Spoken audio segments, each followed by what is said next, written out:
First, I did the roller coasters from the 90s. Next, I tackled the turn of the new millennium with the 2000s. Now it's time to move on to the teens, or the 2010s. This past decade has had a major impact on the coasterverse. New manufacturers were born, while more experienced companies saw a boom in production and new technology. Before I get to my favorite from each year, please do me a favor by clicking on that like button to help with fighting the YouTube algorithm. Also, if you are new to my channel, I would really appreciate your support by subscribing.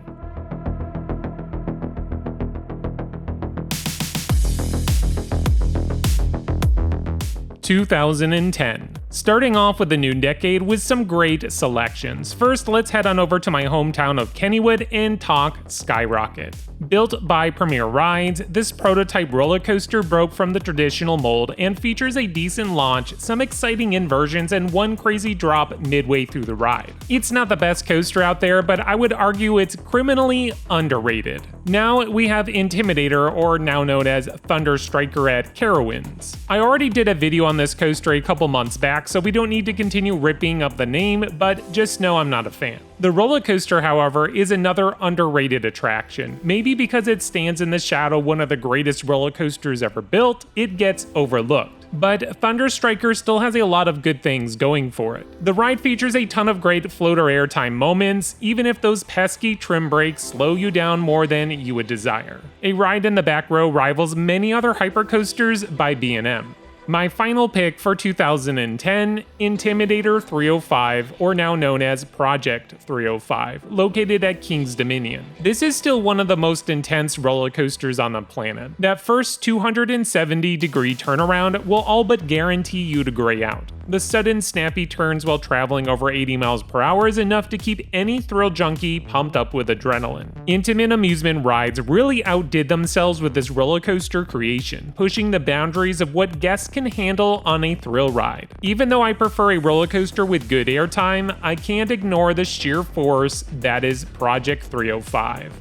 2011. This year may have some great coasters in its lineup, but there's also a few notable stinkers. First up, which is still the worst roller coaster I've been on, Green Lantern First Flight at Six Flags Magic Mountain. I know this video is about my favorites, but I couldn't pass up an opportunity to talk about how bad this ride is. Thankfully, it's gone now, so no one needs to be tortured any further. Unfortunately, the same cannot be said about the next junker, Green Lantern over at Six Flags Great Adventure.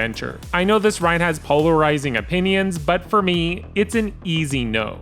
Even though I've yet to ride it, new Texas Giant brought in a new era of roller coasters from Rocky Mountain Construction. Located at Six Flags over Texas, new Texas Giant was a marvel to behold. Now a roller coaster could have steel track with wooden supports, kind of giving you the best of both worlds. Now, granted, it wasn't the first type of roller coaster to do the whole wooden support steel track. We've seen it on past mine train roller coasters, but nonetheless, this was innovative for its time. My favorite roller coaster of 2011 has to be Cheetah Hunt at Busch Gardens, Tampa. It took me 10 years until I finally got to ride it, but the wait was well worth it. Cheetah Hunt isn't as intense like Maverick over at Cedar Point, but what it lacks in fury, this ride makes up with character. Cheetah Hunt is more like a journey as you travel out and back through the Serengeti Plains. The launches are enjoyable, the theming is top-notch, especially how it interacts with the water. Cheetah Hunt is a solid roller coaster and a must-ride during every visit to the park. 2012. B&M brought their new roller coaster model, the Wing Coaster, to the States with Wild Eagle and Dollywood. This is a decent roller coaster that has a great first drop and some excellent inversions. The ride is a little on the shorter side, but still an excellent start for this new model. Verbolten over at Busch Gardens Williamsburg has a few tricks up its sleeve, featuring 2 launches, a drop track, all while providing homage to the original Big Bad Wolf that once terrorized the same plot of land. Verbolten is essentially split up into 2 sections, the first being the indoor portion and the second half being outside. Even though many were upset with the loss of Big Bad Wolf, Verbolten has quickly rose in ranking as a fan-favorite attraction at Busch Gardens. My favorite roller coaster from 2012, which is also the most polarizing, is Skyrush at Hershey Park. My first ride on this hypercoaster was in 2014, and it completely blew me away. The airtime is insane, the G-forces are crazy. Finally, there was a new roller coaster that could rival El Toro. Now, the biggest negative, and everyone knows this, well, at least up until this year, was the restraints. I haven't been able to check out their new restraints, but I hear it's a notable improvement from those thigh-crushing lap bars that they had in the past. 2013. A small but notable roller coaster I want to bring up, Flying Turns at Knoebels. It was under construction for about 7 years, and there were times throughout this process that many of us gave up hope and assumed Flying Turns would be a lost cause. Well, thankfully that never happened, and Flying Turns is operating to this day. The ride has horrible capacity, but again, that was never the purpose of this attraction. This is the perfect family-style roller coaster to build at Knoebels, a park that cherishes the classic amusement park atmosphere. There are a couple other notable attractions I want to breeze through. Full Throttle at Six Flags Magic Mountain, not the best launching coaster, but it was a unique ride with an interesting layout. Iron Rattler was the first roller coaster by Rocky Mountain Construction to take on inversions. The ride has a great couple drops and a nice inversion, but it's also on the short side. It's been a few years since I had my last ride, so it's hard to really give it an honest review. Finally, my favorite from 2013 would have to be Outlaw Run at Silver Dollar City. Iron Rattler had the first inversion on a hybrid. Well, Outlaw Run broke records as the first wooden roller coaster to feature 3 inversions. That double barrel roll finale is a great way to wrap up an already incredible ride. The only downside with Outlaw Run is the roughness. This coaster has a few potholes throughout its layout that can be quite uncomfortable. If you can look past this one flaw, then Outlaw Run is a must-ride coaster. 2014. B&M brought back the inverted roller coaster in the most epic way with Banshee at Kings Island. The ride towers over that section of the park, featuring crazy intense G-forces as you traverse through 7 inversions. The ride is known to have a rattle, sometimes worse than others, but if you sit up front, then Banshee is a butter-smooth, ultra-intense inverted roller coaster. Before I get to my fave, I have to mention 2 decent family roller coasters. 7 Doors Mine Train at Magic Kingdom is nowhere being an intense ride. In fact, it kind of feels like it borders on being a kiddie coaster, but the theming really ties this coaster together, making it a great family attraction. Fire Chaser Express at Dollywood is also a great family coaster, a little more forceful than 7 Dwarves, and has a fun reverse launch out of a shed with exploding fireworks. My favorite of the year was a coaster I did not expect to be this good, Lightning Run at Kentucky Kingdom. Wow, can this coaster pack a punch. Each airtime hill is forceful, and those final bunny hills prior to the brake run rival the finale on Steel Vengeance or Airy Force 1. The layout might steal from other RMC projects, but I think Chance Rides has enough originality in this coaster to make it special. A coaster that shouldn't be overlooked. Everyone talks about Storm Chaser, but don't forget about Lightning Run. 2015. There's really only one true winner of this year, and I think we all know it's Fury 325 at Carowinds. It took me 6 years to get on this beast, but once I finally got my first ride in, I knew this was a keeper. From the first drop through the brake run, Fury 325 is full of excellent airtime, crazy forces, and fun maneuvers. To this day, I consider this roller coaster the pinnacle of B&M. Now, there still were a few other notable roller coasters that opened this year. Switchback at ZDT's is a unique shuttle wooden roller coaster that has some fun airtime. Wicked Cyclone over at Six Flags New England is basically a mini Steel Vengeance before Steel Vengeance was even a thing. Impulse at Knoebels, a zero vertical lift roller coaster, basically their version of a Gerstlauer Eurofighter. It may not be a big roller coaster, but it has a decent layout and a pretty darn smooth track. Also, you can't beat having a simple lap bar when the roller coaster slowly rotates you upside down. The last coaster worth mentioning, Thunderbird at Holiday World. B&M took their wing coaster to the next level by launching you instead of using a traditional lift. Also, I think the smaller trains make for a smoother ride, which is why I consider this to be the best wing coaster so far. 2016. What a great year for roller coasters. First we have Storm Chaser over at Kentucky Kingdom, This is a smaller, compact RMC, but just like Lightning Run, it packs an excellent punch. When this coaster is warmed up, it flies through the layout, creating some incredible ejector airtime. It's not the best RMC, but I hold it in high regard when compared to other coasters of its stature. Lightning Rod at Dollywood turned heads by adding an inclined launch on a wooden roller coaster. Unfortunately, this feature would be removed prior to the 2024 season, but what remains is still a formidable wooden coaster by Rocky Mountain Construction. That quad down near the end of the ride creates some of the craziest airtime moments on any coaster. It may not be an extreme thrill machine, but Cobra's Curse at Busch Gardens Tampa offers some excellent theming for this family spinning roller coaster. The ride transitions through multiple stages until you reach the climax of the ride, where the trains are freely spinning as you dive in and out of the trenches. My favorite roller coaster of 2016 has to be Mako at SeaWorld Orlando. This hypercoaster by B&M continues to get better and better with each passing year. The airtime moments, which are plentiful, will have you floating out of your seat for seconds at a time. It may not be the best roller coaster in Orlando, but I dare you name another roller coaster that has better sustained moments of airtime.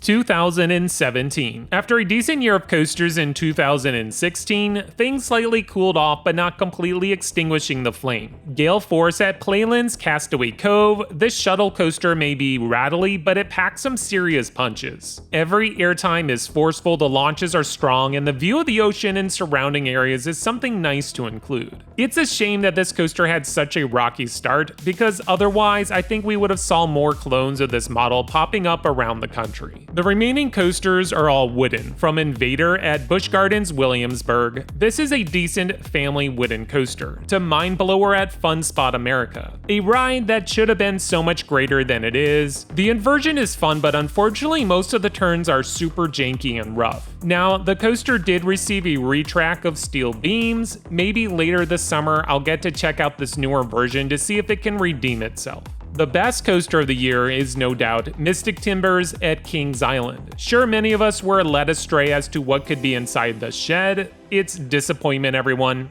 Just disappointment. But anyways, the rest of the ride is pure insanity. Once you crest the hill of the first drop, Mystic Timbers flies through the course at breakneck speeds, performing snappy elements that stay low to the ground. Unlike Mind Blower, which is one of the roughest wooden coasters out there, Mystic Timbers is butter smooth and still keeps this persona after all these years.